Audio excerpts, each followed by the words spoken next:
ఉంటుంది, ఈ దేశానికి అంతిమంగా మేలు జరుగుతుంది. కాబట్టి వివాదాస్పదమైన ప్రశ్నలు కానీ వివాదాస్పదమైన అంశాలకు ఈ రోజు పత్రికా సమావేశంలో తావు లేదు.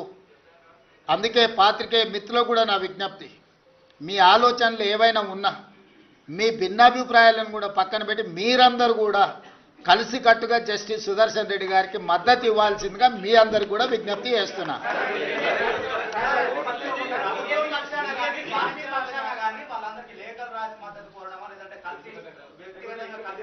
ఖచ్చితంగా మీ అందరి సూచన ఏ రకంగా ఉంటే ఆ రకంగా ముందుకెళ్తాం. ఏదైనా తెలుగు వాళ్ళందరినీ కూడగట్టడమే మా అందరి యొక్క ఉద్దేశము.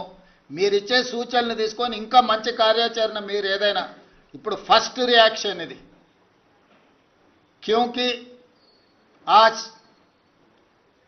उपराष्ट्रपति चुनाव में एक किसान परिवार तेलंगाना छोटे गांव से खुद के गांव में पाठशाला नहीं है तो अगले गांव में जाकर पढ़ाई लिखाई करके उस्मानिया यूनिवर्सिटी से लॉ ग्रेजुएट बनकर हाई कोर्ट जज of Andhra Pradesh, Goa Lokayukta chairman, supreme court justice तक एक तेलंगाना किसान का लड़का उतना दूर पहुंच गए. आज India alliance justice Sudarshan Reddy को अपने तरफ से उम्मीदवार बनाए. इसीलिए आज हमारे कैबिनेट और कांग्रेस पार्टी तेलंगाना के जनता की ओर से और तेलुगु जाति के तरफ से हमारी गुजारिश ये है कि Telugu Desam, Jana Sena, YSR, BRS and MIM सब राजनीतिक दल नेता लोगों से एक ही गुजारिश है, हम सब लोग इकट्ठा होकर जस्टिस सुदर्शन रेड्डी जीतने के लिए कोशिश करना. क्योंकि पीवी नरसिंह राव जी के बाद ऐसा मौका नहीं मिला तेलंगाना की ओर से. इसीलिए आज इंडिया अलायंस के उम्मीदवार कोई राजनीतिक दल से उनका कोई लेना देना नहीं है. वो लीगल एक्सपर्ट, कॉन्स्टिट्यूशनल एक्सपर्ट, लगातार देश के लिए सेवा किए. ऐसे जस्टिस सुदर्शन रेड्डी को आज के तारीख में हम सब लोग मिलकर मदद देने का जरूरत है.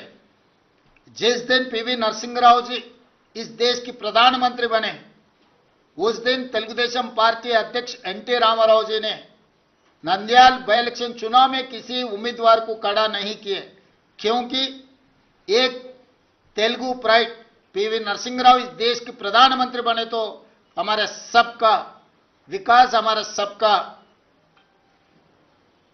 सबका पहचान. इसीलिए उस दिन जो एनटी रामाराव ने जो निर्णय लिया पीवी नरसिंह राव जी को मदद किए, आज भी तेलंगाना की ओर से मेरा एक ही गुजारिश है, justice Sudarshan Reddy non political, non controversial and legal expert, हम सब लोग उनको मदद देना.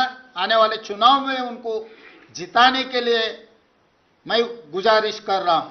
मुख्यमंत्री जी एक सवाल है, आप विपक्ष के लोगों का ये कहना है कि एक तरफ तो तेलंगाना कांग्रेस और तेलंगाना की सरकार 42% आरक्षण के लिए दिल्ली से हैदराबाद एक की हुई है, दूसरी तरफ जो एनडीए के कैंडिडेट हैं वो भी ओबीसी हैं, तो क्यों नहीं समर्थन कर रहे? प्रमोद जी अच्छा सवाल किए.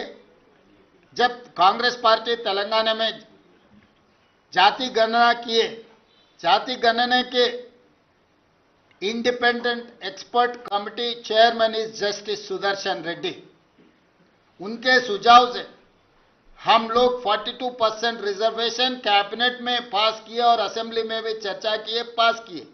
वो 2 बिल आज राष्ट्रपति जी का पेंडिंग है. दूसरी तरफ जो एनडीए संविधान के खिलाफ, संविधान को बदलने के लिए, आरक्षण को हटाने के लिए ओबीसी रिजर्वेशन 42% रोककर ओबीसी को अन्याय करने के लिए जहां पर कोशिश कर रहा है, उनके उम्मीदवार राधा कृष्णन पर justice Sudarshan Reddy independent expert committee chairman for OBC reservation, उनका जाति नहीं है, उनका निर्णय ओबीसी पक्ष में है.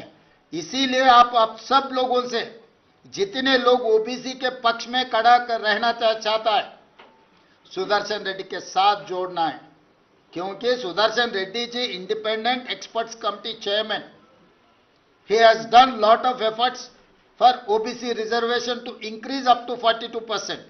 He has given all those suggestions, education, employment, political reservation, ये सब चीजों के लिए सुदर्शन रेड्डी ने मदद की। वो official independent experts committee chairman, इसीलिए कांग्रेस पार्टी वो इंडिपेंडेंट एक्सपर्ट कमिटी चेयरमैन आज भी is expert, is legal expert, is constitutional expert. इसीलिए हम लोग उनको उम्मीदवार खड़ा किए, इसीलिए हम सब लोग उनको मदद दे रहे हैं।